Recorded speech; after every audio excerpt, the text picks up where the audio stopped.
Hi guys, நான் உங்களுக்கு சாம். இங்கே பாருங்க, இப்போ இங்கே ரொம்ப தண்ணியாக இருக்குது. எங்கள் ஊரில் வெள்ளம் வந்துடுச்சு. ஆனால் என்ன வேணும் கேட்காதீங்க, சாப்பிட்றாங்க இது ரொம்ப கஷ்டமாக சொல்கிறாங்க. நேற்று நைட்டு ரொம்ப வெள்ளம் இருந்துச்சுனால நாங்கள் வந்து கட்டி இப்போ உருக்கிருந்தோம். அதனால் நேரம் ஆயிடுச்சு. நாங்கள் ரொம்ப நிறையா இருந்துச்சு வெள்ளம். அதனால வீடியோ எடுக்க முடியல எங்களால். இப்போ எடுக்கிறேன். இப்போ லைட்டாக குறைஞ்சிருக்கு. இந்த அளவுக்கு இருந்துச்சு கைஸ், இந்த அளவுக்கு இருந்துச்சு. ஆனால் இப்போ கம்மியாக இருக்குது லைட்டாக. அப்படியே வாங்க உங்களுக்கு காட்டுறேன்.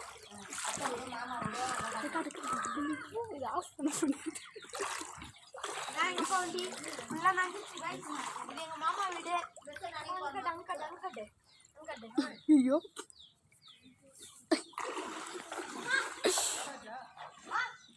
இல்லை மாமா சொல்லு.